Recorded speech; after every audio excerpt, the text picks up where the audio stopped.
அந்த தொழிலை அவங்க கிட்ட காப்பாத்திக்கிறதுக்கு அங்கேயே போராட சரியா போச்சு.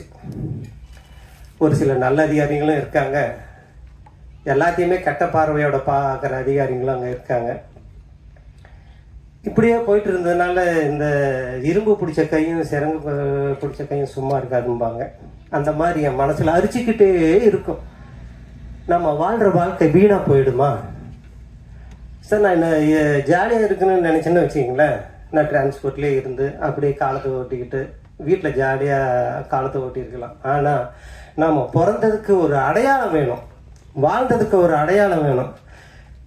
நம்ம ஏழையாக பிறக்கலாம் சார், ஆனால் ஏழையாக சாகக்கூடாது. பணக்காரனாத்தான் மரணிக்கணும். அதுக்கு நம்மளுடைய உழைப்பு, முயற்சி, ஆண்டவனுடைய அருள் எல்லாம் சேரணும். இப்படி இருக்கிற பட்சத்தில் தான் நானும் இடையில சார் இந்த சினிமா உலகத்துக்காக என் குடும்பத்தை இழக்க வேண்டிய சூழ்நிலையெல்லாம் வந்தது. இது வரைக்கும் யாருடைய மனசும் நோகிற மாதிரி நான் நடந்துக்கல. நிறைய ஏமாந்துருக்கேன். இன்னும் மனசார நான் யாரையுமே ஏமாத்தலை சார். நிஜமாவே எனக்கு கடவுள் கொடுத்தது ஒரு பெரிய அருள். ஒரு காலகட்டத்தில் இது சும்மா அரிச்சுக்கிட்டே இருந்தது. டிரான்ஸ்போர்ட்டில் பார்த்தீங்கன்னா கண்ட்ராக்டர் தொழில் வந்துட்டு ரொம்ப அற்புதமான தொழில் சார், மக்களுக்கு சேவை செய்கிற தொழில். ஆனால் உலகத்தில் அதை விட மோசமான தொழிலும் கிடையாது. வீட்டில் புதுசு முண்டாட்டி சண்டைனா கூட சண்டை வந்தால் கூட கண்ட்ராக்டர்கிட்ட தான் சார் சண்டைக்கு வருவாங்க. ஆம்பளைங்களாகட்டும் பொம்பளைங்களாகட்டும் அத்தனை பேரும் சமாளிக்கணும். குடிக்கார நண்பர்கள் வருவாங்க, அவங்கள சமாளிக்கணும். ஆனால் உலகத்திலேயே எந்த துறையிலும் கிடைக்காத அனுபவங்கள் அந்த கண்ட்ராக்டர் தொழிலில் கிடைச்சிது. அதுவெல்லாம் எனக்கு இந்த எழுத்துத்துறைக்கு, இந்த சினிமா துறைக்கு ரொம்ப லாபகரமாக இருந்தது. சரி, இப்படியே போயிட்டு இருந்தது. அதிகாரிகளுடைய தொல்லை தாங்க முடியல.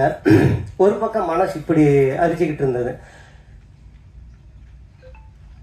வாழ்க்கையில் சார் ஒவ்வொரு நாளும் கடந்துக்கிட்டே இருக்கு. நான் எல்லாருக்குமே சொல்கிறேன் சார், ஒவ்வொரு நாளும் போய்கிட்டே இருக்கு. ஒவ்வொரு நாளும் நம்ம வாழ்க்கையில் ஆயுளில் ஒவ்வொரு நாளும் குறைஞ்சிக்கிட்டே வருது சார்.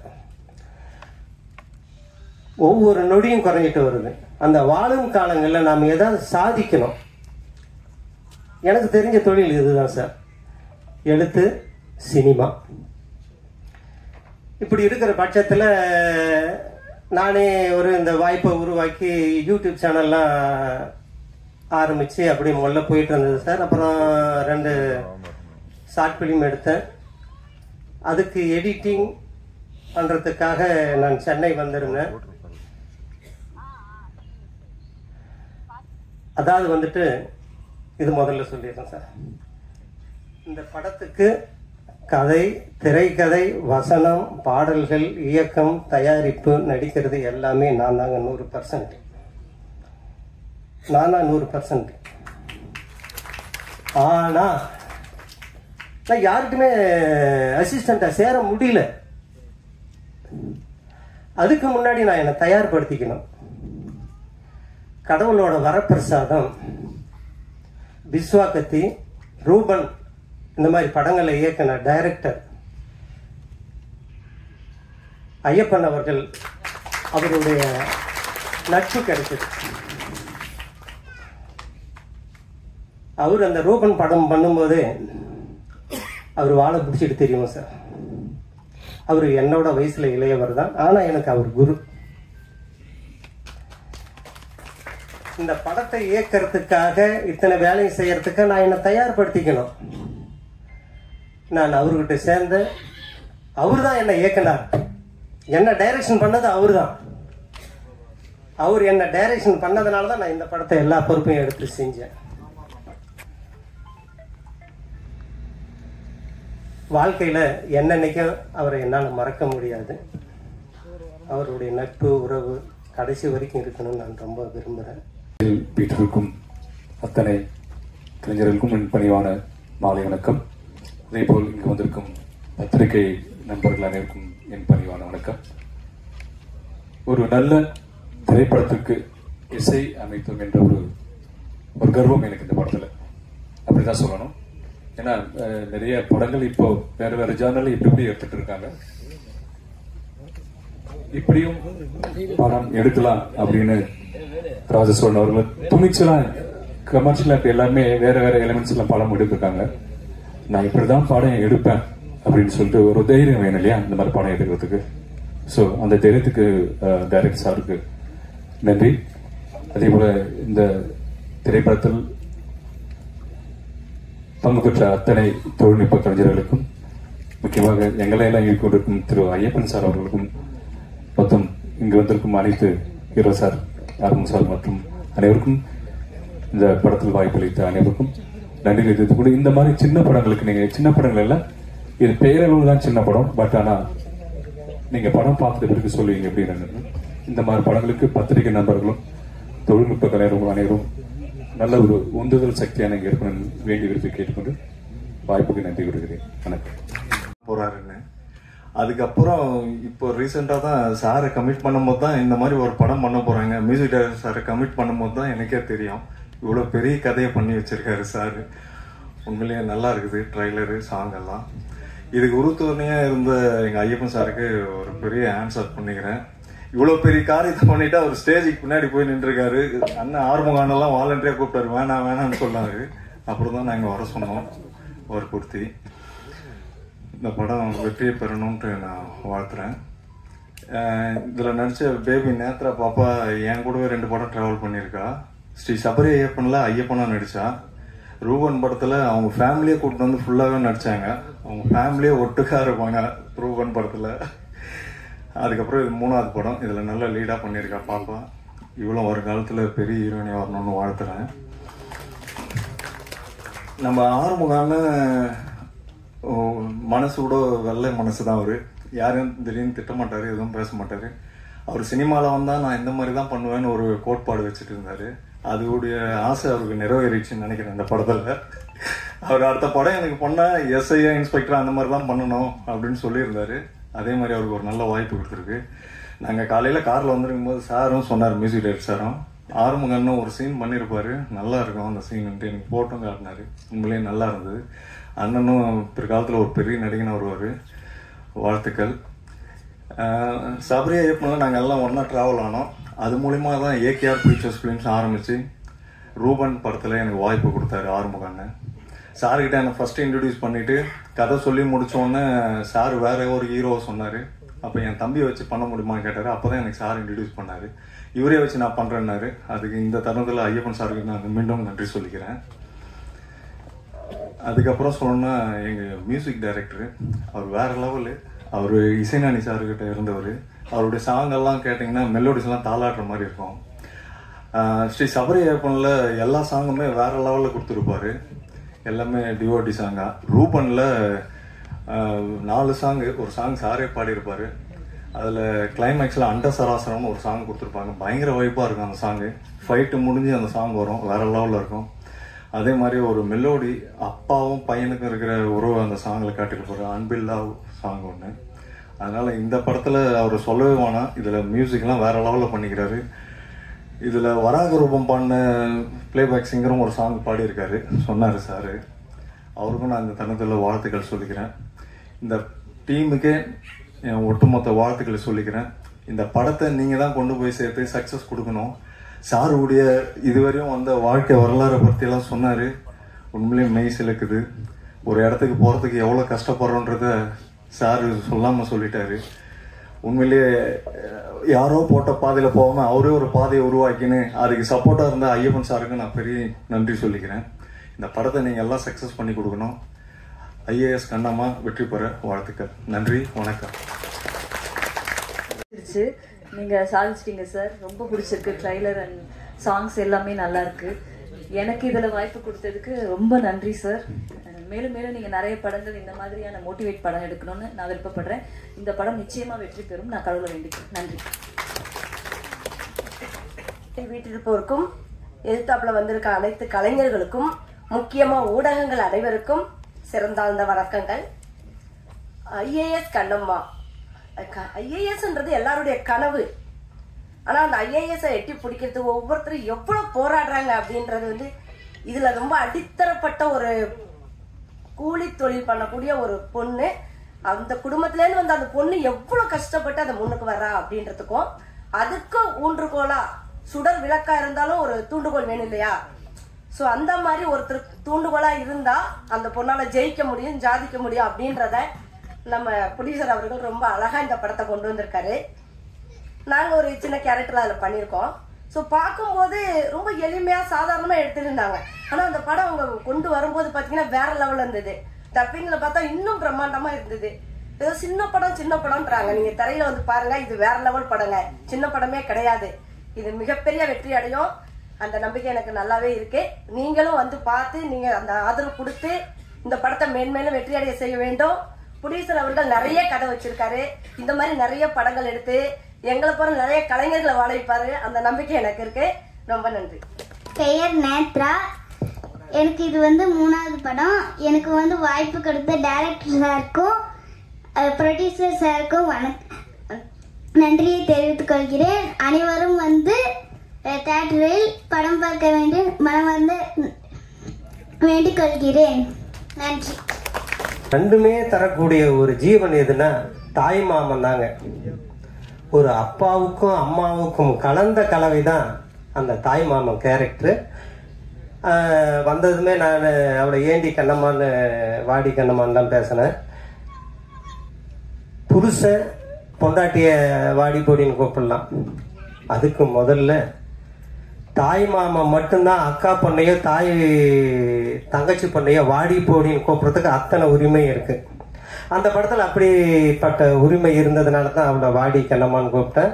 அந்த படத்தில் உச்சகட்டமாகவும் அப்படி வாடி கண்ணம்மான்னு கூப்பிட்டு தான் அந்த படம் கிளைமேக்ஸில் முடியுது. அந்த இதில் தான் கூப்பிட்டேன், வேற யாரும் தப்பாக நினச்சிக்காதீங்க. மாமா கண்ணம்மா. ஃபர்ஸ்ட் சாரி எல்லாத்துக்கும் லேட்டாக வந்ததுக்காக. என்னன்னா நம்ம படம் வந்துருச்சு, அடுத்து மேலே மேலே படம் வரணும் இல்லையா? ஆனால் நான் கண்டிப்பாக வராமல் இருக்க போகிறதில்ல, எப்படியும் வந்துடுவேன். ஆனால் நான் அடுத்த படம் வரணும்ல, அதுக்கு லேட் ஆகிடுச்சு. ஸோ என்னோட ப்ரொடியூசர், அதாவது என்னோட மாமா, அப்புறம் என்னோட டைரக்டர், ஃபர்ஸ்ட் நன்றி. இந்த டீம் எல்லாருக்குமே ஃபர்ஸ்ட் நன்றி. ஏன்னா ரொம்ப சின்ன டீம் வச்சு பெரிய படம் பண்ணியிருக்கோம். அந்த சின்ன டீம்ல ஒருத்தர் ஒழுங்கா வேலை பார்க்கல அப்படின்னாலுமே, சரியா வேலைக்கு வரல, சரியா வேலை பார்க்கல டெய்லியும் அப்படின்னாலுமே இந்த படம் யாராலையுமே எடுக்க முடிஞ்சிருக்காது. ஸோ எல்லாருக்குமே ஃபர்ஸ்ட் தேங்க்யூ. டெக்னீஷியன்ஸா இருக்கட்டும், எங்க டைரக்டரா இருக்கட்டும், எங்க ப்ரொடியூசரா இருக்கட்டும், ரொம்ப நன்றி. கண்டிப்பா படம் பாருங்க, எல்லாருக்கும் பிடிக்கும்னு நம்புறேன். So thank you. அனைவருக்கும் வணக்கம். மேடையில் இருக்கும் பெருந்தகையோருக்கும், என் முன்னிருக்கும் என் அன்பு சொந்தங்களுக்கும் வணக்கம், மாலை வணக்கம். இதில் குரு சிஷ்யன்லாம் ஒன்றும் கிடையாது. அப்படி ஒரு பெரிய வேலையும் இது கிடையாது. பெரிய வேலைன்னா கற்றுக் கொடுக்கறதுக்கு, நம்மளா கற்றுக்கிறது தான். எங்களுடைய பிஆர்ஓ யூனியனோட தலைவர் திரு விஜய் முரளி அவர்கள் இருக்காங்க. அவர் இப்போ தம்பியை வாழ்த்துவார், மாலையிட்டு வாழ்த்துவார்.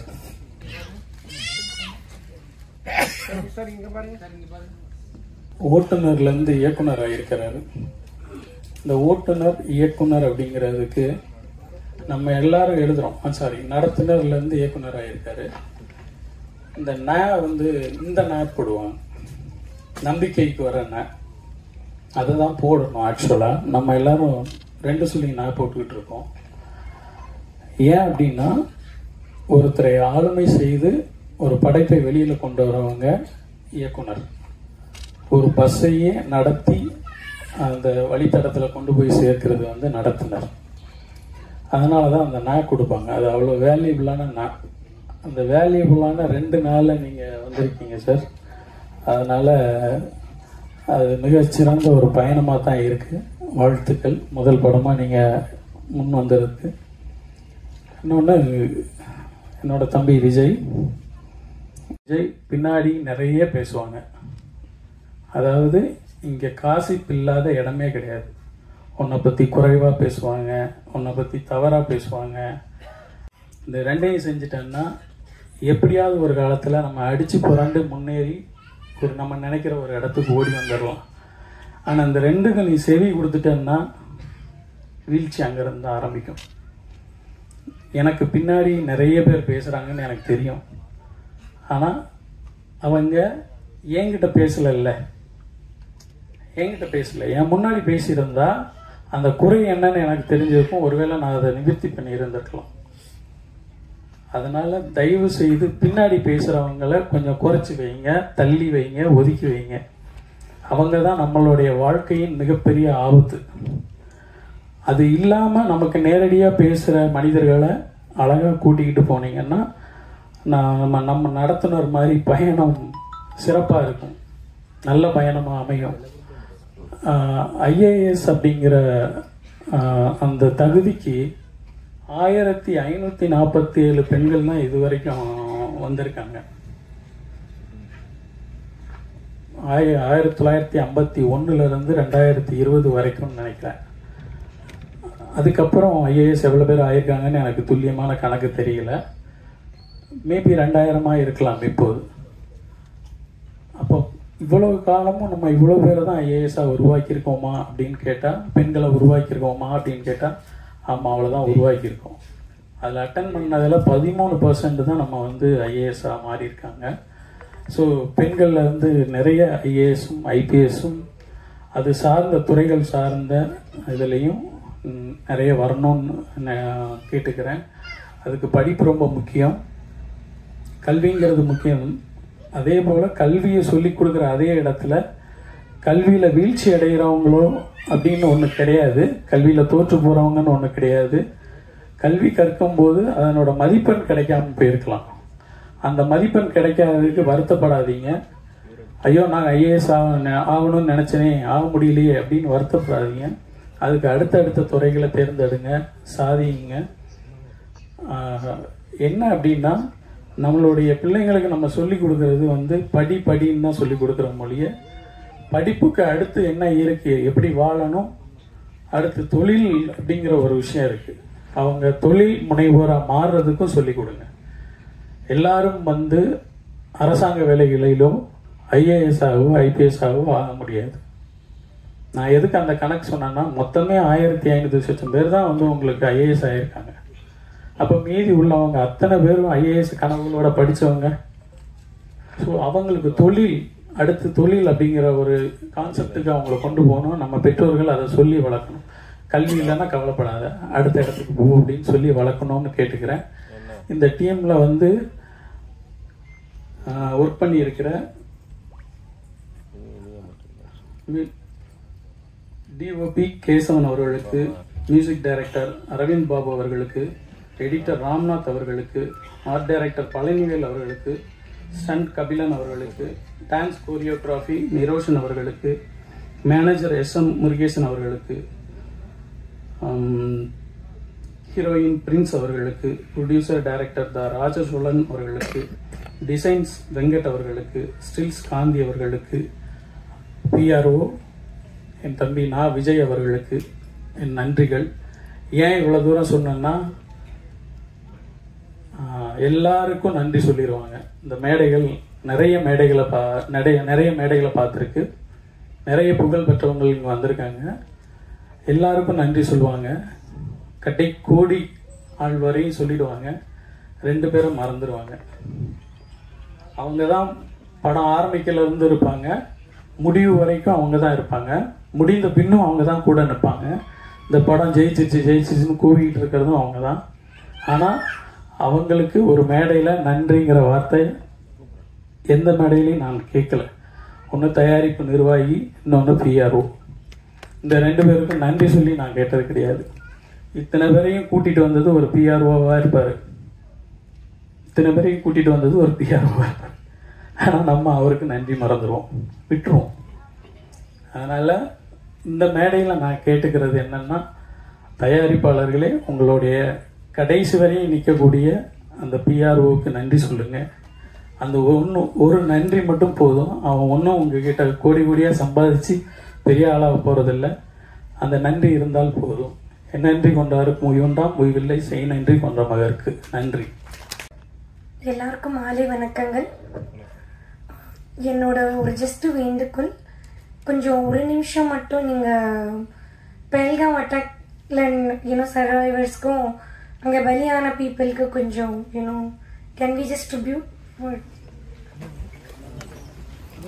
எல்லாருக்கும் மாலை வணக்கங்கள்.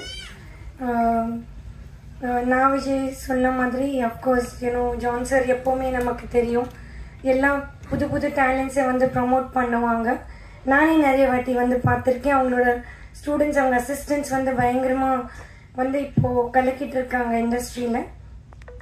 இந்த படத்தில் வந்து நம்ம ராஜேஷ் சோழன் சார் வந்து ரொம்ப பிரமாதமாக 3 விஷயம் வந்து பேசியிருக்காங்க. கல்வி பற்றி ரொம்ப இம்பார்ட்டண்ட்டாக பேசியிருக்காங்க.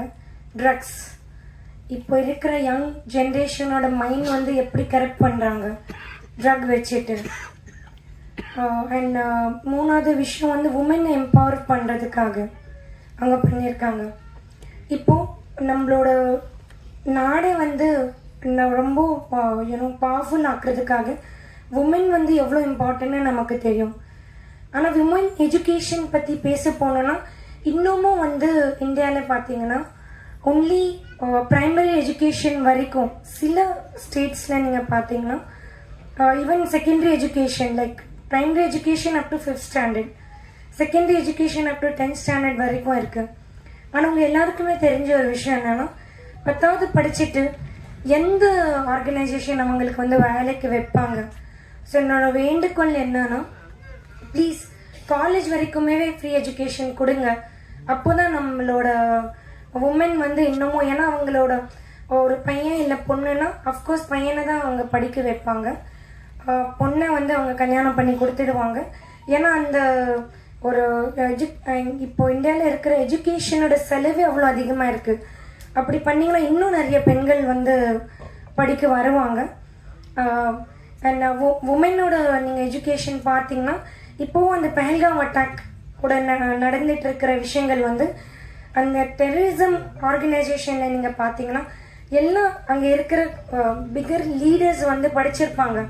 ஆனால் படிக்காத பீப்புள் தான் இது போயிட்டு as a ஹியூமன் பாமா அப்படியெல்லாம் அவங்களோட மைண்ட் கரெக்ட் பண்ணிட்டு, எஜுகேஷன் இருந்தால் அவங்க மைண்ட் செட் வந்து இப்படி மாறாது. எஜுகேஷன் இருந்ததுன்னா இன்னமும் காஷ்மீர் வந்து டெவலப் ஆயிருக்கும். ஸோ எஜுகேஷன் வந்து ரொம்ப ரொம்ப இம்பார்ட்டன்ட். இன்னமும் சில இந்தியாவில் சில இடத்துல, இன்னும் வேர்ல்டோட சில இடத்துல டெரரிஸ்ட் ஃபர்ஸ்ட் அட்டாக் பண்ணுற இடமே வந்து ஸ்கூல்ஸ் அதுதான் இருக்குது. அதோட எக்ஸாம்பிள் வந்து மலாலா யூசுப்ஸாய் அவங்கள வந்து நான் எஜுகேஷன் எடுப்பேன்னு சொல்கிற இடத்துல போயிட்டு அவங்கள சுட்டிருக்காங்க. அவங்கள மட்டும் எஜுகேட் பண்ணாமல் இன்னும் நிறைய லேடிஸை வந்து எஜுகேட் பண்ண ட்ரை பண்ணாங்க, அவங்கள சுட்டாங்க. ஸோ இன்னமும் வந்து அவங்களுக்கு எஜுகேஷன் வந்து ஒரு ஸ்ட்ரகிளாக இருக்குது. இப்போ இன்னைக்கு நமக்கு எஜுகேஷன் ரொம்ப சாதாரணமாக கிடைக்குது. நம்ம நினைக்கிறோம் ஓகே நான் எதுக்கு இன்னைக்கு ஸ்கூல் போனோம், இன்னைக்கு கட் அடிச்சிடலாம். ஆனால் இன்னமும் நிறைய பெண்கள் வந்து ஸ்ட்ரகிள் பண்ணுறாங்க. ஒரு நாளாவது எங்களுக்கு கல்வி கிடைக்குமான்னு சொல்லிட்டு அவங்களோட வாழ்க்கையை வந்து ரொம்ப டார்க்னஸாக இருக்குது. செகண்ட் விஷயம் வந்து இந்த படத்தில் பேசின விஷயம் வந்து ட்ரக் அப்யூஸ் பற்றி. ஒரு நாடை வந்து நீங்கள் அழிக்கணும்னா அதோட யூத்தை நீங்கள் அழிச்சிங்கனாலே போதும். நீங்கள் வர ஜென்ரேஷனும் திருப்பி வரவே முடியாது. அது வந்து நீங்கள் அணுகுண்டு போட்டுட்டு இல்லை இது எல்லாம் பண்ணிட்டு இல்லை. நம்மளோட யங்ஸ்டர்ஸ் பார்த்தீங்கன்னா அவங்களுக்குள்ள அவ்வளோ திறமை இருக்குது. ஆனால் அந்த திறமைக்கு ஒரு திசை இல்லை. நம்ம எப்படி போகணும், நம்ம ஏஞ்சா சரி நம்ம இது பண்ணலாம், பொழுதுபோக்குக்கு இது பண்ணலாம் எல்லாமே நினைச்சிட்டு இருக்காங்க. ஆனால் அவங்களுக்கு கரெக்டான ஒரு பாதை இல்லை. என்கிட்ட திறமை இருக்கு, இந்த திறமை நான் எங்கே காட்டணும், என்கிட்ட இந்த திறமை இருக்கு, நான் எப்படி எடுத்து போகணும். அதனாலதான் அவங்கள அந்த எம்டி மைண்ட் வந்து டெவில்ஸ் ஹவுஸ்ன்னு சொல்லுவாங்க. அவங்களுக்கு தெரியல என்ன பண்ணணும் இது ஆச்சுன்னா. ஸோ அதனால அவங்க இந்த ட்ரக்ஸ் அந்த விஷயத்துல எல்லாமே வந்து விழுறாங்க. ஸோ எஜுகேஷனும் நீங்கள் ட்ரக் ஃப்ரீ சொசைட்டி பண்ணிட்டீங்கனாலே உங்கள் நாடு வந்து ரொம்பவே வலிமையாயிடும். அது நான் நம்புறேன். அதுலேயே வந்து உமன் எஜுகேஷன் வந்து ரொம்ப ரொம்ப இம்பார்ட்டன்ட். பிகாஸ் எஜுகேஷன் வந்து உங்களை ஈக்குவாலிட்டி வந்து காட்டுது, எல்லாருமே சமமாக நினைக்குது. ஒரு ரொம்ப பீஸ்ஃபுல்லான ஒரு கண்ட்ரி உங்களுக்கு உருவாக்குது. உமன் எஜுகேஷன் உங்களை உமன் எஜுகேட்டடாக மட்டும் இல்லை, உங்கள் நாடு உங்கள் ஃபேமிலி மட்டும் நீங்கள் அதுக்கு பலம் நீங்கள் கொடுக்கல, உங்களோட எக்கனாமிக்கெல்லாம் கூட நீங்கள் டெவலப் பண்ணுவீங்க. உமனை நீங்கள் அதை பண்ணும்போது அது ரொம்ப பியூட்டிஃபுல்லான மெசேஜ் கொடுத்துருக்காங்க. ராஜசோழன் சார் வந்து பாரதியாரும் ராஜ சோழனோட காம்பினேஷன். அவங்க பாரதி வந்து புதுமை பெண்ணு வந்து எழுதியிருக்காங்க. ஸோ ஐ திங்க் அந்த கான்செப்ட்ல தான் சார் வந்து இந்த படத்தை வந்து எடுத்திருக்காங்க. இப்போ வந்து உமனோட எஜுகேஷன் வந்து ஒரு அவேர்னஸ்ஸாக மட்டும் இல்லாம இப்போ நம்ம இறங்கி இது வந்து ஒரு ஸ்டெப்பா எடுக்கணும். எல்லா உமனை எல்லா நம்ம சில்ட்ரனை வந்து எஜுகேட் பண்றது ஒருத்தங்க வந்து நம்ம சபதம் எடுக்கணும். அதுதான் இந்த படத்தோட ஐ திங்க் நம்ம கொடுக்குற tribute. Thank you so much John sir நீங்கள் கூப்பிட்டதுக்கு.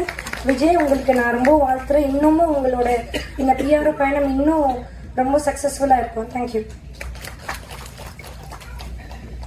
ஐஏஎஸ் கண்ணம்மா ட்ரைலர் வெளியீட்டு விழாக்கு வந்திருக்கோம். நம்ம பத்திரிகை, மக்கள் தொடர்பு அண்ணன் எல்லா அண்ணன்களுக்கும் வணக்கம். மேடையில் வைத்திருக்கும் உயர் மதிப்பிற்குரிய நெல்லை சுந்தரராஜன் சார், தலைவர் விஜய் முரளி சார், செயலாளர் ஜான் சார், அவர் அசிஸ்டண்ட் விஜய் சார், எல்லாருக்குமே ரொம்ப நன்றியை தெரிவிச்சுக்கிறேன்.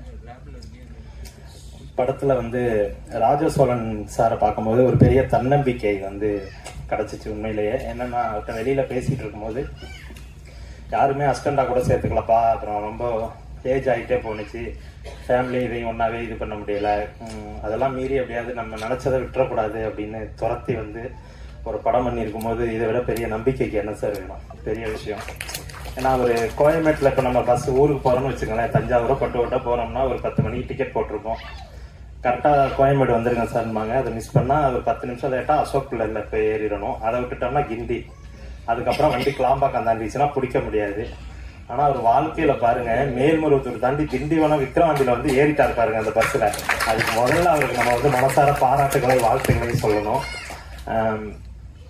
நான் சந்தோஷ் சுப்ரமணிய வேலை பார்க்கும்போது சியாஜி செண்டே சாரோட ஒர்க் பண்ணேன். சந்தோஷ் சுப்ரமணியத்தில் அசோசியேட் டைரக்டரு. அப்படியே அந்த முகம் இருந்தது சாருக்கு. அதனாலதான் அந்த பாரதியா, அவரும் பாரதி பண்ணாரு. அவரு அந்த படம் பண்ணும்போது சொன்னாரு, அந்த பாரதி பண்ணனால ஒரு இந்தியாவில் முக்கியமான ஒரு பிசினஸ் மேன் அவரை கூப்பிட்டு எம்டி செக் கொடுத்து இது நீ எவ்வளவு வேணாலும் ஃபில்அப் பண்ணிக்கோ அப்படின்னு கொடுத்தாராம். அது சியாஜி சண்டே சார் எங்கிட்ட சொன்னார் ஒர்க் பண்ணும்போது. அந்த மாதிரி இந்த படத்துக்கு அப்புறம் உங்களுக்கு நிறைய செக் வரும் சார். அது உங்களுக்கு மனசார இது பண்ணிக்கிறோம். ஏன்னா இந்த டைட்டில நான் இப்போ சாயந்தரம் கிளம்பும்போது ராமராஜன் சாரை பார்த்துட்டு தான் வந்தேன். இந்த மாதிரி நீங்க ஒரு ஆடியோ லான்ச்சுக்கு போறேன் அப்படின்னு. என்ன படம் பேர் என்ன சார்னாரு. இந்த மாதிரி ஐஏஎஸ் கண்ணம்மான்னு. ஆனா களத்தூர் கண்ணம்மா சின்ன கண்ணம்மா மாதிரி நல்லா இருக்கே அப்படின்னாரு சார். அதுக்கும் முதல்ல உங்களுக்கு அது சொன்னதை சொல்லிடுறேன். ஸோ டெக்னீஷியன் எல்லாரும் ரொம்ப நம்பிக்கையோட உழைச்சிருக்கீங்க. So music director sir, editor, அந்த ஆட்டுக்குட்டி புருஸ்லி சார், எல்லாருக்குமே ஒரு அடுத்த கட்டமா இருக்கட்டும் வாழ்த்துக்கள். நம்மளா ஒரு படம் பண்ணி ஊர்ல நல்ல பேர் வாங்கணும்னு நினைப்போம், அது இயற்கையா உள்ளது. ஆனா ஊரு பேரையே படத்துல வச்சு அது மூலியமா நல்ல பேர் வாங்கின எங்க செயலாளர் பேரரசு சார் வந்திருக்காங்க. அவருக்கு வந்து நேற்று பர்த்டே, அதுக்கு முதல்ல மனசார வாழ்த்துக்கள் தெரிவிச்சுக்கிறேன் பேரரசு சார். சார் வந்து அது அவர் பெருசா கொண்டாடுறது இல்லை, பட் ஒரு நாள் லேட்டா சொல்லிட்டோம். நேற்று ஃபோன் ரொம்ப பிஸியாவே இருந்தது, எனவே அதுவும் சொல்லிக்கிறேன். ஸோ ஜான் சார் நிறைய அட்வைஸ் கொடுத்தாங்க, விஜய்க்கு கொடுத்தாங்க, அது நான் எனக்கும் எடுத்துக்கிறேன் ஜான் சார். பட் இந்த காதில் வாங்கி இந்த காதில் விட்டுறோம்னுமாங்க, அவர் காதிலே வாங்காதீங்க அப்படின்ட்டாரு. எனவே ரொம்ப நன்றி. எல்லாம் நம்பிக்கையோட உழைச்சிருக்கோம். எல்லாருமே அடுத்த கட்டத்துக்கு போகணும்னு ஆசைப்படுறேன். ஹீரோயின் பார்க்க பத்மபிரியா மாதிரி இருக்காங்க, அது உண்மைதான் தெரியும். அவங்க லேட்டா வந்தோன்னா ரொம்ப சத்தமா வந்து ஏண்டி லேட்டா வந்தேன்னு கேட்டார். ஆக்சுவலி இண்டஸ்ட்ரியில இப்படி யாருமே கேட்க முடியாது சார். அதுக்கெல்லாம் ஒரு பெரிய தன்னம்பிக்கை வேணும், தைரியம் வேணும். ஸோ அதுவும் உங்களோட யதார்த்தமான உழைப்புலையும் பேச்சுலையுமே கூட உண்மை தெரியுது. எனவே நல்லா இருப்போம் அந்த படம் பெரிய வெற்றி பண்ணணும்னு சொல்லி வேண்டிக்கிறேன். Thank you so much. இது என்னோட ஃபர்ஸ்ட் ஸ்டேஜ் ஸ்பீச். எனக்கு விஜய் நான் ரொம்ப தேங்க்யூ. எல்லா பிரஸ் அண்ட் மீடியாவுக்கு எல்லாருக்கும் மாலை வணக்கம். மேடையில் இருக்க பெரியவங்க எல்லாருக்கும் மாலை வணக்கம். ஐஏஎஸ் கண்ணம்மா படம் வந்து நெக்ஸ்ட் மந்த் ரிலீஸ்ன்னு சொல்லியிருக்காங்க. எல்லாரும் உங்க சப்போர்ட் கொடுங்க. ஏன்னா அவங்களோட ஃபர்ஸ்ட் படம்னு சொல்றாங்க, அதனால உங்க சப்போர்ட் கொடுத்து அவங்களை என்கரேஜ் பண்ணுங்க.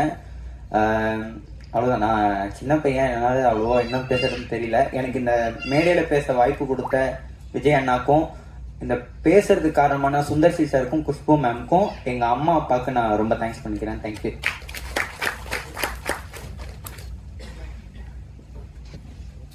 பத்திரிகையாளர்களே, தொலைக்காட்சி தோழர்களே, இணையதள நண்பர்களே, புகைப்பட கலைஞர்களே, மேடையில் அமர்ந்துள்ள இயக்குனர் பேரரசு அவர்களே, இயக்குனர் ராகேஷ் அவர்களே, ரிஷி அவர்களே, அப்புறம் இந்த படக்குழும அனைவருக்கும் எனது இரவு நேர வணக்கத்தை தெரிவித்துக் கொள்கிறேன். ஆங்கர் காயத்ரி பேசும்போது என் வாழ்க்கையில அப்படின்னு ஆரம்பிச்சு பக்குன்னு ஆகி போச்சு. குடும்பத்தில் ஏதாவது பிரச்சனை வந்துட போகுதுன்ட்டு பிரேக் கொடுத்தேன்னு சொன்னாங்க. அதெல்லாம் ஒன்றும் இல்லை. நான் ஆடியோ ஃபங்க்ஷனுக்கு கூப்பிட்டு ஆங்கர் பண்ண சொன்னதுதான் நம்ம ராஜசோழன். நான் அவரை வந்து பார்த்தோன்னே இந்த சாயாஜி சிண்டே வந்திருக்கிறாருன்னு நினைச்சேன் முதல்ல. ஏன்னா இந்த பாரதியார் படத்தில் அவர் இதே கெட்டப்பில் இருந்தார்.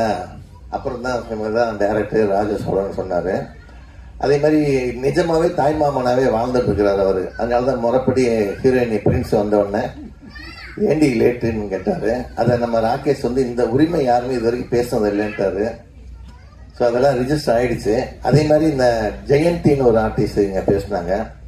அவங்க கேரக்டர் ஆர்டிஸ்ட்னு நம்ம காயத்ரி சொல்லிட்டு இருந்தாங்க. அவங்க ஹீரோயினை நடிக்கிறதுக்கே தகுதி இருக்கு அவங்களுக்கு, நடிக்கலாம். அதே மாதிரி இந்த ஹீரோயினி பிரின்ஸ் வந்து நம்ம ஸ்க்ரீன்ல பார்க்கும்போது அந்த கேரக்டர் நல்லா மிஸ்டர் ஐயப்பன் நினைக்கிறேன், ஐயப்பனும் நம்ம டைரக்டர் ராஜசோழனும் நல்ல வேலை வாங்கியிருக்காங்க. அந்த முகத்துல இந்த சோகம், சில இடத்துல மகிழ்ச்சி, சில இடத்துல வந்து அந்த ஒரு குழப்பம், எல்லாத்தையும் அழகா வேலை வாங்கியிருக்காங்க. ஸோ அதனால ஒரு கூட இருந்த அந்த டீமுக்கு நம்ம முதல்ல ஒரு கைத்தட்டி பாராட்டு தெரிவிச்சுக்கலாம். அப்புறம் நம்ம மியூசிக் டைரக்டர் அரவிந்த், அதாவது இந்த மாதிரி படங்களுக்குன்னே பிறந்திருப்பார் போல இருக்கு. வார்த்தைகளை வந்து தெளிவா புரிய வச்சு படத்தை வந்து சாங்கை கொண்டு வர்றது சில மியூசிக் டைரக்டர் தான் இருக்கு. அது வந்து இவர்கிட்ட கை வந்த கலையா இருக்கு. அவருக்கு நம்ம ஒரு பாராட்டு தெரிவிச்சுக்கலாம். ஆனா இந்த மாதிரி புது ஆர்டிஸ்ட் வச்சு படம் பண்ணும்போது cameraman, editor and stunt master தான் ரொம்ப திணறுவாங்க. என்ன எக்ஸ்பீரியன்ஸான ஆர்டிஸ்ட் இருந்தாங்கன்னா அவங்களுக்கு அந்த பிரச்சனை கிடையாது. இவங்க அந்த புதுமுகத்தை வச்சு வேலை வாங்கும்போது ஒரு அழகா நேர்த்தியா வேலை வாங்குறது இந்த மாதிரி சில குறிப்பிட்ட டெக்னீஷியனால தான் முடியும். அவங்களுக்கு நம்ம பாராட்டு தெரிவிச்சுக்கலாம். ஒரு படம் ஒர்க் பண்ணிட்டு சும்மா இல்லாம அடுத்த படத்துக்கு வந்து நான் தான் கூட இருந்த ஒருத்தர் ஒர்க் பண்றாரு இல்லையா, முதல்ல ஐயப்பனுக்கு நம்ம வந்து முதல் கைத்தட்டி பாராட்டு தெரிவிச்சிருக்கோம். அவர் கூட இருக்கிற அத்தனை முதல் படம் ரூபன் பட டீம் எல்லாருமே இங்க வந்து வாழ்த்துறாங்கன்னா அதுக்கே மிகப்பெரிய ஒரு மனசு வேணும் அவங்களுக்குலாம். அதெல்லாம் விட நம்ம அந்த கோமல் சர்மா வந்து பேசும்போது முதல்ல வந்தாங்க ஸ்டேஜுக்கு. நம்ம ராஜசோழன் வந்து சால்வை போட்டோடனே போட்டோகிராஃபர்லாம் முகம் தொங்கி போச்சு. ஏன்னா வந்து எப்படிடா இது மூடி எப்படி போட்டோ எடுக்கிறதுங்கிற மாதிரி. நான் வந்திருக்கிறதுல அவங்க ஒருத்தி தான் கொஞ்சம் கவர்ச்சியா வந்திருக்கிறாங்க. அவங்களும் வந்து பெண்ணுரிமை பத்தி நிறைய பேசினாங்க. இங்க ஒரு வீட்டுல வந்து ஒரு பெண் கல்விங்கிறது ரொம்ப முடியாத காரியமா இருந்தது ஒரு காலத்துல. இன்னைக்கு எல்லா மத்திய மாநில அரசுகள் வந்து நிறைய சலுகைகளையும் நிறைய படிப்புக்காக நிறைய ஒர்க் பண்ணிட்டு இருக்கிறாங்க. அதை கரெக்டா பயன்படுத்தி வந்தாலே பெரிய ஆள் ஆயிடலாம். அதை நம்ம தேசமே இந்திய தாயின்னு தான் சொல்றாங்க தவிர தந்தைன்னு சொல்றது இல்லை. அது ஒரு கவிதையே இருக்கு, ஒருத்தர் எழுதினது. அம்மா அப்படிங்கிற ஒரு கவிதை. கர்ப்ப காலத்தில் உன் வயிற்றில் உதைத்ததால் என் பாவக்கால்கள் இந்த பூமியில் பட்டு தேய தேய என் வாழ்நாள் எல்லாம் நான் நடந்துதானே தீர வேண்டும் அப்படின்னு ஒரு கவிதை இருக்கு. அதே மாதிரி பிரேசோடன் ஒரு பாட்டு எழுதியிருக்கிறாரு. வீட்டுக்கு ஒரு சாமி உண்டு, அது அம்மா அம்மா தான், கோயில் குளம் போவதெல்லாம் சும்மா சும்மாதான்னு ஒரு பாட்டு. இது மாதிரி பெண்களுக்குன்னு பாட்டு எழுத நிறைய இருக்காங்க கவிஞர்கள்லாம். ஆனா அதை மதிக்கணுங்கிறது தான் நம்ம எல்லாருக்கிட்டே இருக்க ஒரு பண்பா இருக்கணுங்கிறது தான் அந்த கோமல் சர்மா வந்து பேசிட்டு போயிருக்காங்க. ஸோ அவங்களுக்கு இந்த நேரத்தில் நம்ம ஒரு கைத்தட்டி பாராட்டு தெரிவிச்சுக்கலாம். அதே மாதிரி இந்த படத்தோட பிஆர்ஓ விஜயகுமார்னு பேரு.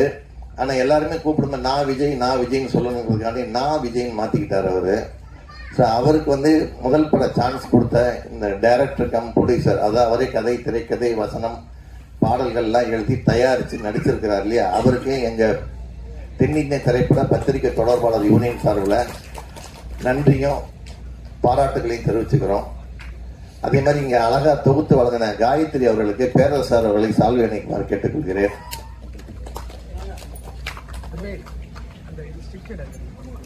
பேரரசர் தான் கிடைச்சிருக்கு.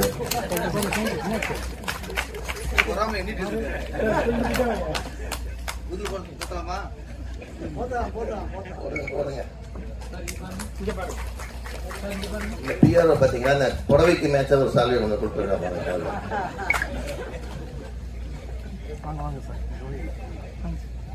ஐஏஎஸ் கண்ணம்மா இந்த படம் வந்து இந்த மாதிரி சிறு முதலீட்டு படங்கள் வந்து மிகப்பெரிய வெற்றி அடைஞ்சாதான் அடுத்தடுத்து தயாரிப்பாளர்கள் புதுசா தயாரிப்பாளர்கள் படம் எடுக்க வருவாங்க. இன்னைக்கு நீங்க இந்த ஆடியோ ஃபங்க்ஷன்ல தயாரிப்பாளர் அழைப்பேற்று இவ்வளவு தூரம் வந்திருக்கீங்க. அதனால உங்களுக்கு வந்து இப்போ நீங்க கைத்தட்டி போறது பிரயோஜனம் இல்லை. ஆனா நீங்க தியேட்டர்ல போய் இந்த படத்தை பார்த்து தயாரிப்பாளருக்கு இந்த விமர்சனத்தை சொன்னீங்கன்னா நல்லது. எங்க பத்திரிக்காரங்கெல்லாம் வந்து சிறு முதலீட்டு படங்களை பெரிய படங்கள் ஆக்குறதுல போட்டி போட்டு வேலை செய்யறவங்க. படம் பிடிச்சிருந்ததுன்னா எங்கேயோ கொண்டு போய் உங்களை உட்கார வச்சிருவாங்க. பிடிக்கலைங்கிறது ஒண்ணு வந்துச்சுன்னா அது ஒரு 3 நாள் கழிச்சு எழுதுங்க. நம்ம ஆல்ரெடி எல்லாத்தையும் வேண்டுகோளா வச்சிருக்கிறோம். ஏன்னா இந்த மாதிரி படங்கள் ஓடணும்.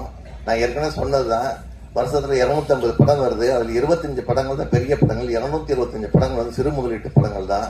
அதுல ஏதாவது ஒரு படம் கிளிக் ஆகுது, அடுத்த வருஷம் 224 பேர் மறுபடியும் படம் எடுக்கிறாங்க. ஸோ இந்த 224 படத்துல அட்லீஸ்ட் ஒரு 100 படமாவது ஒரு ஓடினாதான் அடுத்து வரவங்களுக்கு ஒரு இண்டஸ்ட்ரிங்கிறது ஒரு தெரிய வரும். ஸோ இந்த படத்தை ஓட வைக்க வேண்டியது உங்ககிட்ட தான் இருக்கு. இன்னும் ஒரு வாரத்தில் படம் ரிலீஸ்ன்னு சொல்றாங்க. இந்த படத்தை கொஞ்சம் பார்த்து நல்லபடியா கொஞ்சம் விமர்சனத்தை கொஞ்சம் நல்லா எழுதி, இந்த படத்தோட வெற்றியில தான் இந்த பிஆரோட வாழ்க்கையே இருக்கு. அதையும் மைண்ட்ல வச்சுக்கோங்க. ஏன்னா நான்லாம் முதல் படம் வந்து பண்ணும்போது கிளாமர் கிருஷ்ணமூர்த்தி ரெஸ்டண்டா இருந்தேன். ஃபர்ஸ்ட் தனியா வந்து பிஆர்ஓ பண்ணேன். முதல் 4 படம் ஓடலை. ராசியில அதான் உத்தரவு குத்திட்டாங்க. இப்ப நம்ம ராஜசோழன் சொல்லும் போது சொன்னார்ல, போராடினேன் கஷ்டப்பட்டுக்கிட்டே வந்தேன் அப்படின்னு சொன்னாரு. பாத்தீங்களா, இதெல்லாம் விட நிறைய நாங்களாம் உங்களுக்கு முன்னாடி நிறைய பேர் இருக்காங்க அந்த லிஸ்ட்ல. 8 படம் எனக்கு ஓடல. 9வது படம் தான் ரஜினிகாந்த் நடிச்ச படம் படிக்காதவங்க எனக்கு வந்து பெரிய வெற்றி படமா இருந்தது. வெள்ளியோட படமா. அதுக்கப்புறம் அவை சன்மி நிறைய படம் பண்ணிட்டேன். எதுக்கு சொல்ல வரேன்னா, இந்த சினிமாவில் மட்டும்தான் ராசி பார்க்கறது இருக்கு. ஆனா முன்ன அளவுக்கு இல்லை. இப்போ கொஞ்சம் ஓரளவுக்கு 50% மாறி இருக்கு. ஸோ இந்த ராஜசோழனுக்கு படம் உண்டாதான் விஜயகுமாருக்கு லைஃப்ங்கிறத மனசுல வச்சுக்கோங்க. அதனால விஜயகுமார் ஊரா போய் ஒரு தேட்டருக்கு ஒரு 100 டிக்கெட் வாங்கி எனக்கு படம் பார்க்க வைக்கணும். அந்த வேலையும் விஜயகுமார் செஞ்சா நல்லது. அதே மாதிரி ஏன்னா இப்பயும் அவருக்கு ரசிகர் மன்றம் அதிகமா இருக்குது. ஸோ ராஜசோழன் அவர்களுக்கு எங்கள் பிஆர்ஓ யூனியன் செயலாளர் ஜான் அவர்கள் வந்து சால்வை அணிக்குமாறு கேட்டுக்கொள்கிறேன். பிஆர்ஓக்கள் எல்லாம் அனைவரும் மேடைக்கு வருமாறு கேட்டுக்கொள்கிறேன். ஏன்னா ஒரு பிஆர்ஓக்கு ஒரு சான்ஸ் கொடுத்துருக்கிறாரு. கொஞ்சம் வாங்க எல்லாரும்.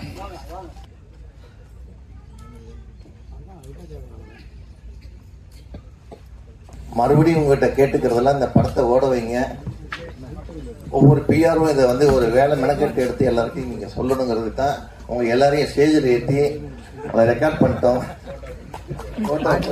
இந்த படம் மட்டும் ஓடலன்னா உங்களுக்கு எல்லாருக்கும் இருக்கு வெட்டு. இந்த நம்ம ஒரு ராஜசோழன் வந்து அந்த கேரக்டராகவே வாழ்ந்துட்டு இருக்கிறான்னு நினைக்கிறேன். இன்னமும் அதே மாதிரிதான் இருக்கிறாரு முகபாவத்தை வச்சுக்கிட்டு. ஏன்னா அதில் பார்த்தேன், அப்படி நடந்தது, உட்கார்ந்தது, பேசுனது எல்லாமே அப்படி இருக்குது. பரவாயில்ல, அவரோட தைரியத்தை பாராட்டணும். நம்ம எப்படி ஒரு ராஜகிரண் வந்து தனியா எடுத்து இறங்கி ஒரு பெரிய லெவல்ல வந்தாரோ, அது மாதிரி துணிஞ்சு இறங்கி இருக்கிற இந்த ஹீரோ கிட்டையும் போகாம அவரையும் நடிச்சிருக்கிறாரு. இதெல்லாம் ஒரு பெரிய விஷயம். இந்த படத்துல நடிக்காதவங்க வந்து படத்துக்காண்டி வந்து பாராட்டுறாங்க பாருங்க, அவங்களுக்கு ரொம்ப பெருசு மனசு. அதனால இந்த விஷயம் நம்ம பாராட்டணும். இப்ப அந்த கேங்கர்ஸ் படத்துல வந்து நல்ல மெயின் கேரக்டர். நம்ம பத்திரிகை படம் பார்த்துருப்பாங்க தெரியும். படம் பார்க்கலன்னா இங்க வந்தவங்களா அந்த படத்தை போய் பாருங்க. சரியான கேரக்டர். ஆனா அழகா நடிச்சிருக்காப்புல. சுந்தர்சி வந்து உண்மையில நல்ல வேலை வாங்கியிருக்கிறாரு. ஹீரோயினி கூட வந்து போட்டி போட்டுட்டு நல்லா பண்ணியிருக்கிறாரு. மிகப்பெரிய எதிர்காலம் இருக்கு அந்த பையனுக்கு. நல்லா வருவாப்புல. அவருக்கு நம்ம பாராட்டு தெரிவிச்சுக்கலாம். ஒரு சின்ன குட்டி கதையை மட்டும் சொல்லிட்டு நான் விடைபெறேன். ஐஏஎஸ் கண்ணாமல் மிகப்பெரிய வெற்றி அடையணும், வெற்றி பெறணும். எல்லாம் வல்ல இறைவன் அதுக்கு துணை புரியணும். ஒரு கோர்ட் சீனு. கோர்ட்ல வந்து ஆர்குமெண்ட் நடந்துட்டு இருக்கு. ஒரு விவாகரத்து கேஸு. புருஷன் பொண்டாட்டி, ஒரே ஒரு குழந்தை அவளுக்கு. இப்ப எல்லாமே கவுன்சிலிங் கொடுத்தாச்சு, செஞ்சாச்சு, எல்லாம் முடிச்சாச்சு. ஆனா தீர்ப்பு சொல்லணும். குழந்தை என்கிட்ட தான் இருக்கணும்னு புருஷனும் சொல்றான், ஒய்ஃபும் என்கிட்ட தான் இருக்குன்னு சொல்றான். ஆனா இருக்கிறது ஒரு குழந்தை. ஜட்ஜி வேற வழியில தீர்ப்பே சொல்லி ஆகணும். ஒரு நாள் தீர்ப்புக்கான நேரத்தை குடிச்சிட்டாரு.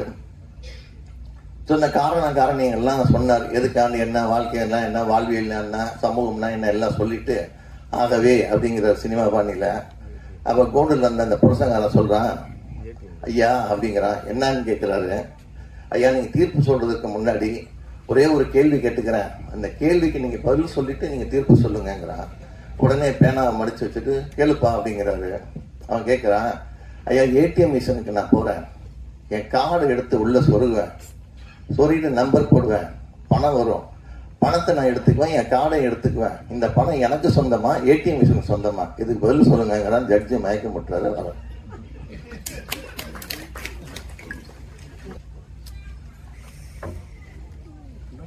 நம்ம படத்துல நடிச்ச டீச்சர் வசந்தி மேடைக்கு வருமாறு அழைக்கிறேன்.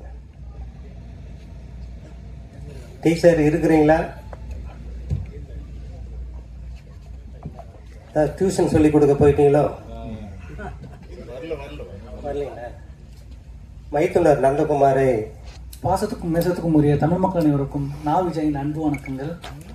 என் அழைப்பை ஏற்று இங்கு வருகை தந்திருக்கும் தமிழ் திரைப்பட பத்திரிகை தொடர்பாளர் யூனியன் தலைவர் விஜயமொழியார் அவர்களுக்கும், தென்னிந்திய திரைப்பட பத்திரிகை தொடர்பாளர் யூனியன் தலைவர் விஜயமொழியார் அவர்களுக்கும், செயலாளர் ஜான் அவர்களுக்கும், நெல்லை சுந்தரராஜன் ஐயா அவர்களுக்கும், இந்த படக்குழுவினர் அனைவருக்கும், சாமானிய திரைப்பட இயக்குனர் ராகேஷ் அவர்களுக்கும், கோமல் சர்மா அவர்களுக்கும், ரிஷி அவர்களுக்கும் எல்லாருக்கும் நன்றி.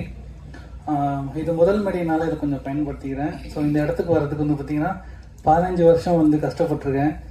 ஸோ அதனால தான் வந்து பேசிக்கலாம் அப்படின்ட்டு. ஆமாம், 2013 வந்து பார்த்தீங்கன்னா நம்ம பிரசாத் லெவலில் காலேஜ் எடுத்து வச்சேன். அப்போ வந்து பார்த்தீங்கன்னா இந்த மாதிரி சேரில் இருந்திருக்காது, வெறும் பிளாஸ்டிக் சேர் மட்டும்தான் இருக்கும்.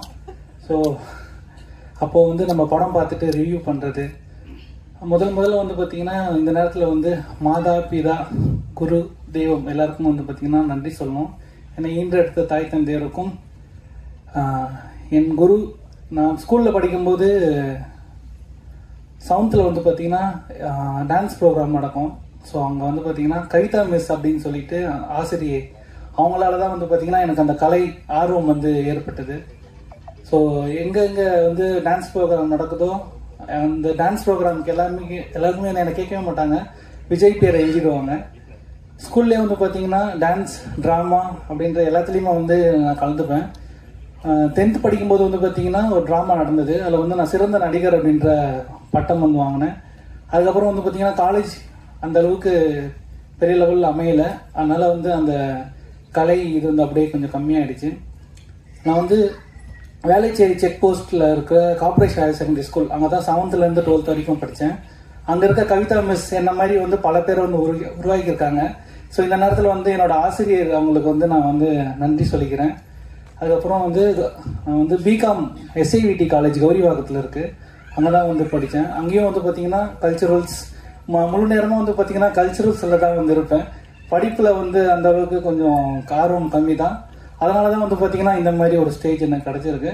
நான் முதல்ல வந்து பார்த்தீங்கன்னா படங்கள் பார்த்துட்டு ரிவ்யூ பண்ணுறதுல தான் நான் வந்து வாழ்க்கையை தொடங்கினேன். அதுக்கப்புறம் தான் வந்து பார்த்தீங்கன்னா படிப்படியாக எப்படி முன்னேறலாம் அப்படின்னு எந்த வழியில் போகிறதுனே தெரியாமல் இருக்கும்போது தான் அண்ணன் ஜானன் அவருடைய அறிமுகம் கிடைச்சது.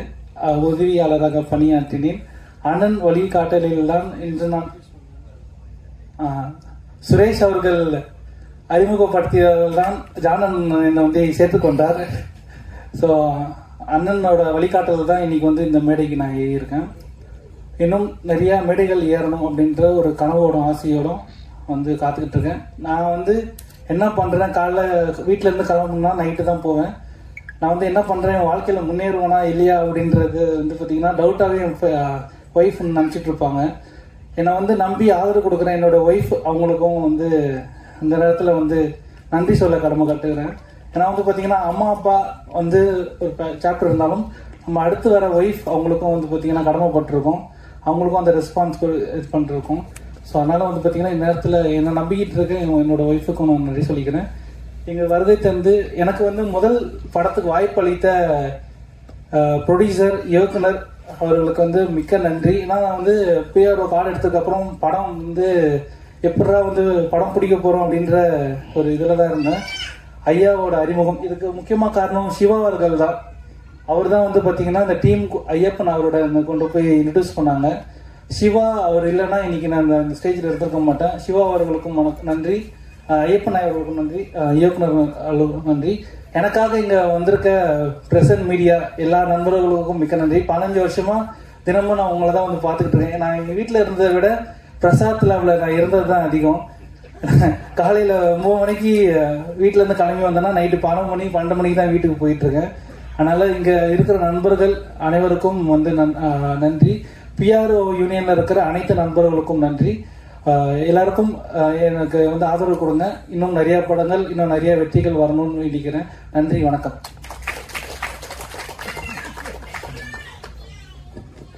விஜய் பேசும்போது எல்லாருக்கும் சொல்லிட்டு கடைசியில தான் ப்ரொடியூசருக்கு நன்றி சொன்னாப்புல. அதுக்கப்புறம் ஒய்ஃபுக்கு சொன்னாப்புல. நல்லா புரிஞ்சுக்கிட்டு பேசுறாப்புல. நீ நல்லா வருவடா.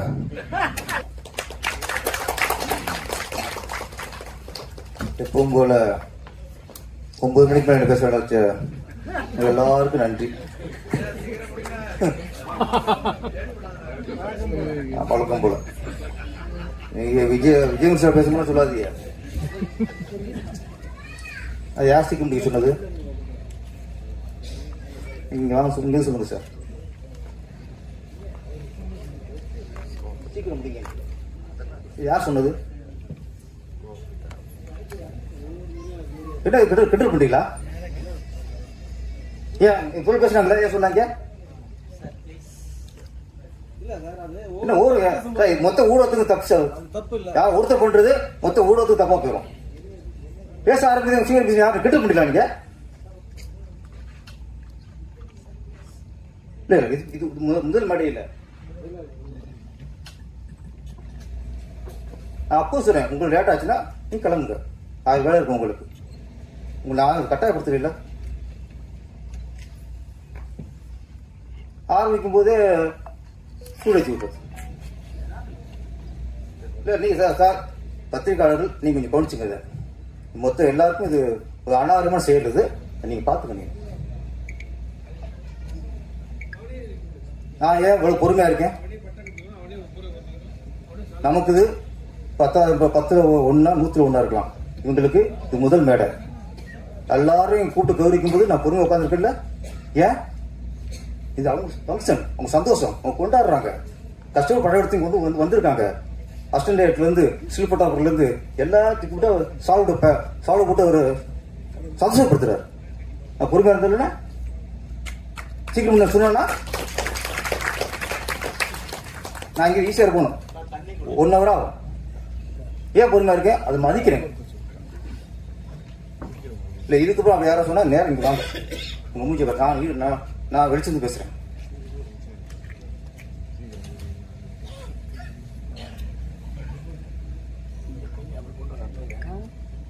விஜயமுல் சார் நீங்க பாத்துங்க. இல்லைன்னா தயவுசெய்து அப்படி யாரும் கூப்பிடாதீங்க. கிண்டலா போச்சு.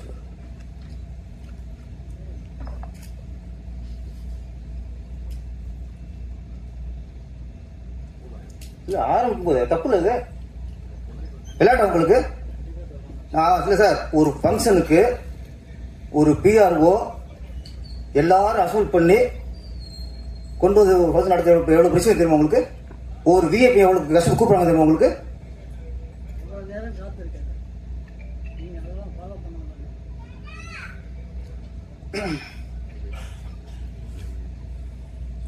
அனைவருக்கும் வணக்கம்.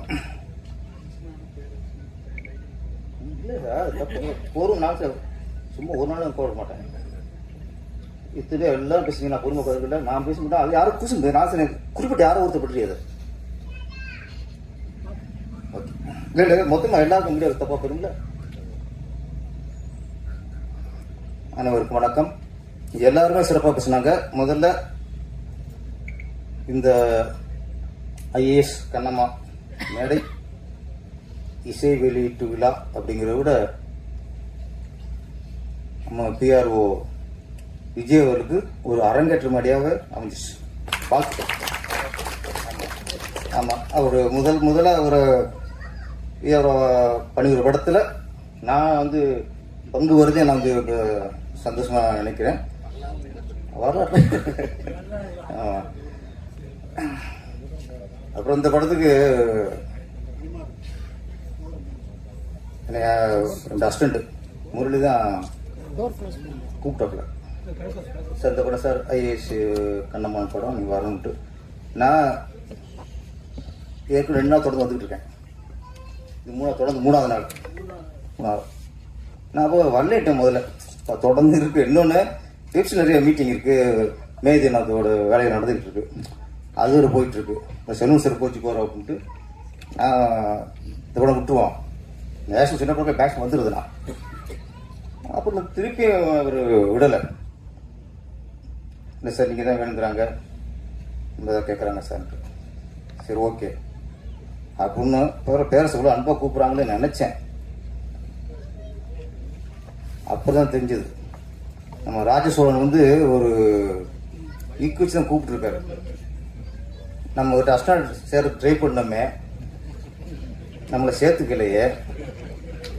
நம்ம ஒரு படம் எடுத்து அதை முடிச்சு அவரே கூட்டி உட்கார வைக்கணும் அப்படின்னு உள்ள ஒரு திட்டம் தான், பெரிய திட்டம் தான் அது. அது இப்போ ஒரு பேசணும் தெரிஞ்சுது. ஆமாம், நான் அவாய்ட் பண்ணேன் சார், என்ன உங்களை சந்திக்காமல் இருந்திருக்கோம். ஆமாம், ஆனால் நான் ஒன்று ஒரு புரிஞ்சுக்குங்க, இண்டஸ்ட்ரியில் சேர்ந்து அசிஸ்டண்ட்டாக இருந்து படம் பண்ணால் லேட்டாக இருக்கணும். இப்போ சீக்கிரம் வந்துட்டீங்க நீங்கள்.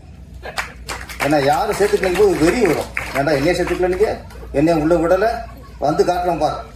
எவனுக்கு ஒரு வெறி வருதோ அவன் சீக்கிரம் டைரக்டர் ஆயிடுவான், எவனுக்கு ஒரு ஒரி வருதோ உட்காந்து இருப்பான்.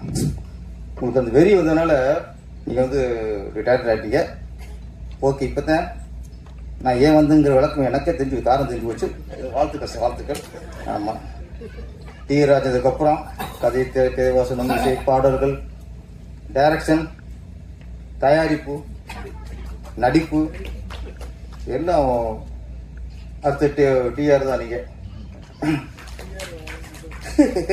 ஆமாம் ஆமாம், பிஆர் ஒன்று விட்டு சொன்னாப்புல, அது அவரு நாங்கள் விட மாட்டோம்ல, விஜய் மட்டும் விட மாட்டாரு. ஜான் நல்லா பேசினார்.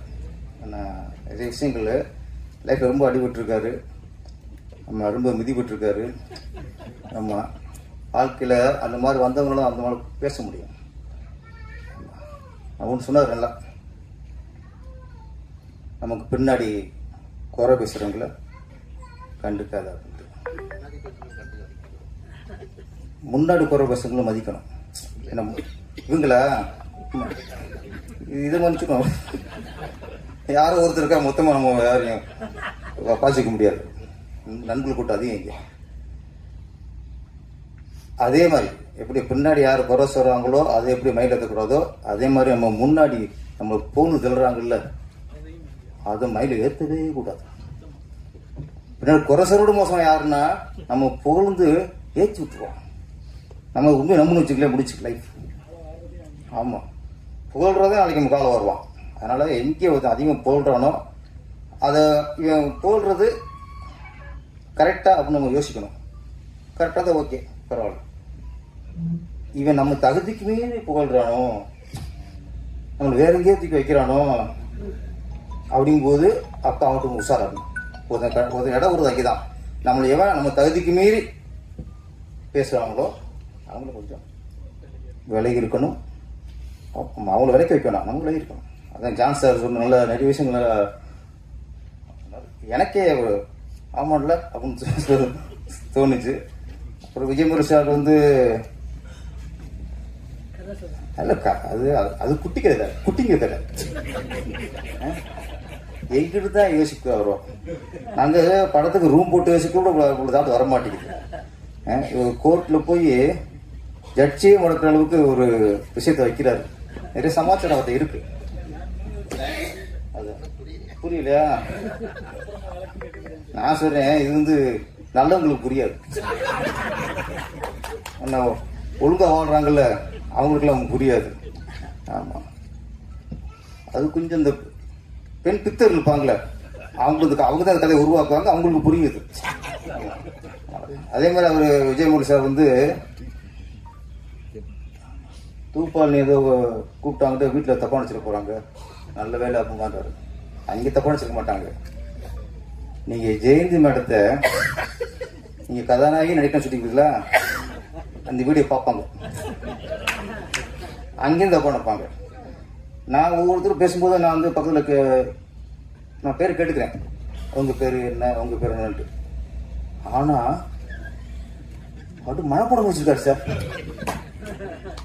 ஜெயந்திங்கிறாரு, காயத்ரிங்கிறாரு, கோமல் சர்மாங்கிறாரு. என்ன ஜெயந்தி சத்யா கட் பண்ணி கடைசியா ஒரு ஜெயந்தின்னு ஃபிக்ஸ் பண்ணியிருக்காரு. ஜெயந்தி தான் அதுதான். அவ இங்க வந்து மற்ற ஆம்பளை பேருங்க தெரியாது, கேமரா பேருங்க தெரியாது, எடிட்டர் பேருங்க தெரியாது, இங்க இருக்க பொம்பளை பேருக்கு மட்டும் தெரியும். ஆமா, அப்படியே குட்டி கதை வராது. நான் சார் சீக்கிரமே அவர் கவிதை போட்டுருக்காருல்ல, நீங்க சீக்கிரம் குட்டிக்க கதை கேட்டு ஒரு புக்கை போடுங்க சார், நாங்க படிச்சு தெளிவாயிக்கலாம். ஐஏஎஸ் கண்ணம்மா. கண்ணம்மாங்கிறதே தமிழ்நாட்டில் ஒரு வீரியமான பெயர். கண்ணம்மா அது வந்து பாரதியார் ஒரு கனவு புதுமை பெண். அது அந்த பெண்ணுக்கு உருவம் இல்லை. ஒரு கண்ணம்மான்னு ஒரு கற்பனை பெண்ணு தான் அது. அவருடைய கற்பனைக்குத்தான் அந்த கண்ணம்மாங்கிற பேருக்கு உருவம் இல்லையே தவிர, அந்த கற்பனை கண்ணம்மாவுக்கு தமிழ்நாட்டில் நிறைய பேர் உருவம் கொடுத்துருக்காங்க. யாரெல்லாம் டாக்டர் ஆனாங்களோ அவங்கெல்லாம் கண்ணம்மா தான். யாரெல்லாம் ஐஏஎஸ் ஆனாங்களோ அவங்கெல்லாம் கண்ணம்மா தான். யாரெல்லாம் போலீஸ் அதிகாரி ஆனாங்களோ அவங்கெல்லாம் கண்ணம்மா தான். யாரெல்லாம் ஒரு எழுத்தாளர் ஆனாங்களோ அவங்கெல்லாம் கண்ணம்மா தான். இங்க முன்னேற எல்லா பெண்களுமே கண்ணம்மா தான். இந்த ஐஏஎஸ் கண்ணம்மா, அதுவும் பாரதியாரியன் கண்ணம்மா தான். நம்ம நாட்டில் வீரமங்கை வேலுநாச்சியார், முதல் தற்கொலைப்படை குயிலி, அஞ்சலி அம்மா, இப்படி நிறைய பேருக்கு அப்பவே முன்னாடியே ஆரம்பிச்சுட்டாங்க. கண்ணமக்கள் 1000 கண்ணமக்களை உருவாச்சு சொன்னாங்களே, லிஸ்ட் போட்டார்ல. ஐஏஎஸ்ல 2000 கண்ணம்மா, டாக்டர் 5000 கண்ணம்மா நிறைய இருக்கும். நிறைய கண்ணமக்களை நம்ம உருவாக்கிட்டோம். ஒன்றும் நம்ம வந்து நம்ம பெண்கள் முன்னேறலன்ட்டு நம்ம வந்து நம்ம கவலைப்படக்கூடாது. நிறைய முன்னேற்றம். நான் காலேஜில் படிக்கும்போது மொத்தம் 25 பேர் கிளாஸ்ல, 20 பேர் பசங்க இருப்பாங்க, 5 பேர் பொண்ணு இருக்கும். ஆரம்பிச்சிட்டாங்க, பிரச்சனை ஆரம்பிச்சு வீட்டில். இங்க யார்கிட்ட இங்க நான் பேசுன அங்கே கேட்டுச்சு, என்ன போக வீட்டில் இருக்கு, எனக்கு கச்சேரி இருக்கு. அப்போ 5 பெண்கள் தான் இருப்பாங்க, நாங்க 20 பசங்க. நம்ம யாராவது லவ் பண்ணலாம் அப்படின்னு போங்கள, அவன் பிக்ஸ் பண்ணிப்பான், இது ஏன் ஆளு ஒரு பொண்ணு 4 5 பிக்ஸ் பண்ணிப்பாங்க. நமக்கு ஒண்ணுமே இருக்காது. நான் என் ஃப்ரெண்ட் அழிஞ்சுட்டான், அவன் ஃப்ரெண்ட் அழிஞ்சுட்டான். அப்பெல்லாம் 5 பேர் தான் பெண்கள் வருவாங்க 20 பேர்ல. இன்னைக்கு ஆண்களை விட பெண்கள் அதிகம் காலேஜில் படிக்கிறாங்க. பெண் முன்னேறி இருக்காங்கல்ல, இங்க கண்ணமக்கள் முன்னேறி இருக்காங்கல்ல. அதுல இன்னொன்னு இன்னைக்கு பேசின அந்த அம்மா கோமல் சர்மாவா, கோமல் சர்மா தானே கூட கேட்கிறேன். ஆமா, கோமல் சர்மா தெளிவா பேசுறாங்க, ரொம்ப நல்லா பேசினாங்க. ஆமா, சூப்பர், நல்லா பேசுனீங்கம்மா. Okay, super. நான் ஒரு பெண் அதை பேசும்போதுதான் நம்ம இது அவங்களுக்கு புரியும். அவங்க படிப்பு மட்டும் இல்லை, இன்னைக்கு நாடு அது நாசமா போயிட்டு இருக்கு. இன்னைக்கு குட்டியில் அடிமையாயிட்டாங்க, ட்ரக்ஸு. நல்லா சொன்னாங்க, ஒரு நாட்டை அழிக்கணும்னா அந்த இளைய தலைமுறை அழிச்சா போதும். இளைய தலைமுறை எப்படி அழிக்கணும்? சுட்டுக் கொள்ளணுமா, குத்திக் கொள்ளணுமா? அவங்ககிட்ட மது பழக்கத்துக்கும் கஞ்சா பழக்கத்துக்கும் அடிமையாக்கினாலே போதும், நாடு பிடிச்சிட போச்சு. இன்னைக்கு நிறைய அது ஆயிடுச்சு. நம்ம விழித்துக் கொள்ள மாட்டோம். கண்ணாமக்கள்ங்கிறது இன்னைக்கு நான் சொல்றேன், படிச்சு வேலைக்கு போற பொண்ணுகள் இல்லை. இன்னைக்கு கண்ணாமக்கள் ஒவ்வொரு தாயும் கண்ணமாக இருக்கணும். இல்லையே பெற்ற ஒவ்வொரு தாயும் கண்ணமாக இருக்கணும். நம்ம வந்து அரசாங்கத்தை குறை சொல்றது, அவங்கள குறை சொல்றது, அதெல்லாம் இல்லை. நம்ம பிள்ளைகள் நம்ம கரெக்டா வளர்க்கணும். இன்னைக்கு பெத்த பிள்ளைல யாரு கரெக்டா ஒழுங்கா ஒழுக்கத்துல வளர்க்குறாங்களோ அந்த ஒவ்வொரு தாயும் இன்னைக்கு கண்ணம்மா. ஒரு ஆணுக்கு வந்து பெண்ணின் அருமை சொல்லிக் கொடுங்க. பெண்ணுனா யாரு, பெண்ணின் சிறப்பு என்ன, பெண்ணின் பெருமை என்ன. இந்தியாவிலேயே நம்ம உலகத்திலே இந்தியா தானே பெண்ணின் பெருமை பேசுற நாடு. இந்தியாவிலேயே தமிழ்நாடு தானே பெண்ணின் பெருமை பேசுற நாடு. அந்த பெருமையை யார் சொல்லிக் கொடுப்பீங்க? பிளேஸ்குள்ள போட்டு அது தவக்குற நேரத்திலே பிளேஸ்குள்ள போட்டு நாசம் ஆக்கிறாதீங்க, கூட வச்சுங்க. அதே மாதிரியா பெண்களுக்கும் சொல்லுங்க, பெண் பெண் எப்படி இருக்கணும். ஆணோட பெருமை சொல்லுங்க, அப்பனோட பெருமை சொல்லுங்க. அப்ப எந்த அளவுக்கு கஷ்டப்படுறான் அப்படின்னு நீங்க பெண்கள் சொல்லிக் கொடுக்கணும். உங்க அப்பா கூட குப்பை விட்டுக்கிறதே பெரிய விஷயம். உங்க அப்பா கூட வேற எவனும் இந்த குடும்பம் நடத்த முடியாது, சொல்லவே கூடாது. என்னை தவிர உங்க அப்பாட்டனா யாரு குடும்பம் நடத்துவா? நிறைய பெண்கள் தன் புருஷனை குறை சொல்லியே பெண்கிட்ட குழந்தைகளை வளர்க்குறாங்க. எப்படி அப்பனை மதிக்கும்? அதே மாதிரி அப்பாக்கள் குழந்தைகளிடம் அம்மா மட்டம் தட்டுது, அம்மா சமைக்க தெரியல, அதுக்கு தெரியல, இது தெரியல. கணவன் மனைவி வந்து குழந்தைகிட்ட வந்து உங்களுக்குள்ள குறை சொல்லி பண்ணினா யாரும் மதிக்கும்? அது அம்மாவை மதிக்காது, அப்பாவை மதிக்காது, கெட்டு குடிச்சிருக்கும். அப்போ குழந்தை வந்து அம்மாவை மதிக்கணும்னு அப்பா சொல்லணும், அப்பாவை மதிக்கணும்னு அம்மா சொல்லணும். நீங்க இந்த மதிப்பையும் மரியாதை வளர்த்தா அது நாளைக்கு சமூகத்துல நல்ல குழந்தைய வளரும். ஆண்கள் மாறி மாறி போடும்போது அதுக்கு வெறுத்து போகும் முதல்ல. அதனால இன்னைக்கு நம்ம அரசாங்கம் சரியில்லை, ஆசிரியர் சரியில்லை, அதெல்லாம் இல்லை சார். பேரண்ட்ஸ் கரெக்டா இருந்தா, பேரண்ட்ஸ் ரொம்ப அக்கறையோட குழந்தைய வளர்த்தா குழந்தைகள் நல்லா வளரும். நம்ம வந்து ஸ்கூலுக்கு அனுப்பிட்டா போதும், ஸ்கூலுக்கு பீஸ் கட்டினா போதும், சோத்தை போட்டா போதும். இப்போ அதுவும் போறதில்ல, ஆர்டர் பண்ணிடுறது, வந்து இறங்கிடுது, சமைச்சும் போறதில்ல. இப்போ இன்னைக்கு முழு காரணம் கொஞ்சம் பேரண்ட்ஸு பார்த்துக்கணும். அதனால சொல்றேன், ஒவ்வொரு அப்பனும் பாரதியார், ஒரு அம்மாவும் கண்ணம்மா. அது மாறினாத்தான் குழந்தைகள் ஆரோக்கியமாக வளரும். அவர் கஷ்டப்பட பண்ணிருக்கலாம், அவர் பார்க்கும்போதே பாரதியாரமாக தான் இருக்கு. அப்போ எந்த அளவுக்கு அவர் அதில் ஊறிப்பிருக்காரு. பாரதியாரோட அந்த எண்ணத்திலையும் பாரதியாரோட அந்த கருத்துலையும் அவர் அதிலே ஊறி போனதுனாலதான் அவரை தன்னை பாரதியார் நினைச்சிருக்காரு. அவர் தான் பாரதியார் நினைச்சுட்டு அவங்க உட்கார்ந்துருக்காரு. அதனால கண்ணம்மான்னு பேர் வைக்கிறாரு. முதல் படத்துல நல்ல கருத்து சொல்லியிருக்கீங்க, பெண் கல்வி வேண்டும், கஞ்சாவுக்கு எதிராகவும் சொல்லியிருக்கீங்க, வாழ்த்துக்கள் சார். அது மாதிரி இந்த படத்துல கண்ணம்மா பொண்ண விஜயமன் சார், உங்க பேர் என்ன சொல்லுங்க? பென்சி என்ன? ஃப்ரெண்ட்ஸி நல்லா பண்ணிருந்தாங்க. அவங்க ஆக்சுவலி டோபியோட மகளான்னு நினைக்கிறேன், கதையில டோபி மகன் நடிச்சிருக்காங்க. அந்த கால அந்த குழந்தையா இருக்கும் சரி, குழந்தை நல்லா நடிச்சிருந்துச்சு. நேத்ரா குழந்தை பேர் நான் வச்சிருப்பேன், அந்த தெரியும். அந்த வந்து அதெல்லாம் அது அவர் டிபார்ட்மெண்ட். நேத்ரா நல்லா இருந்துச்சு. ஆமா,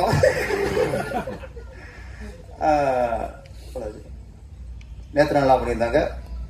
ஃப்ரெண்ட்ஸ் வந்து அந்த ஒவ்வொரு அதனால சொன்னாங்க, யார் சொன்னாங்க, ஒவ்வொரு காலகட்டத்திலையும் அது தகுந்த மாதிரி நடிப்பு. அந்த டோபியா இருக்கும்போது அப்போ ஒரு நடிப்பு. அப்புறம் அந்த அந்த சுடிதாரம் போட்டு வருவாங்க, அந்த கம்பீரம் வந்துச்சாங்க, கம்பீரம் அந்த லுக் வந்துச்சு. கரெக்டாக அந்த கண்ணம்மாங்கிற அந்த கேரக்டர் உணர்றதுல கண்ணம்மான்னு தன்னை நினைச்சாலும் நடிப்போம் சார். நடிச்சிட்டீங்க, சூப்பர். அதுக்கப்புறம் அப்பா ஆட்டுக்குட்டி ஏதோ ஒண்ணு புருஷனுக்கு வைங்க, இல்ல ஆட்டுக்குட்டின்னு வைங்க. ஆட்டுக்குட்டிக்கும் புருஷனுக்கும் எங்க சம்பந்தம் இருக்கா? ஆனா என்ன சில இடத்துல நான் பேச மாட்டேன். ஆட்டுக்குட்டி அந்த புருஷன் இருக்காரு, அப்பா நினைச்சிருக்காருல, அந்த அப்பா தான் அந்த வறுமைக்கு அந்த உடம்பு சம்பந்தம் இருந்துச்சு. என்ன அது கொஞ்சம் அந்த வறுமை தர மாதிரி உடம்பு இருந்தா அது மட்டும் கொஞ்சம் பிளஸ்ஸா இருந்திருக்கும். அவரு அப்படி இல்லை, நான் கொளுத்தாள் மாதிரி இருக்காரு, கொளுத்தாள் பழுத்தாள் மாதிரி இருக்காரா, அது மட்டும் கொஞ்சம் மற்ற எல்லாம். ஆனா நான் நடிச்சுட்டாரு, க்ளோஸ்அப் வைக்கும்போது சூப்பரா இருக்கு, அப்படியே பாவமா இருக்காரு. கொஞ்சம் லாங்கில் போகும்போது தான் ரெண்டு அப்புறம் இருக்குங்க. அதனால் நடிப்பு சூப்பர் சார், ஆர்டிவிட்டி சார் நடிப்பு.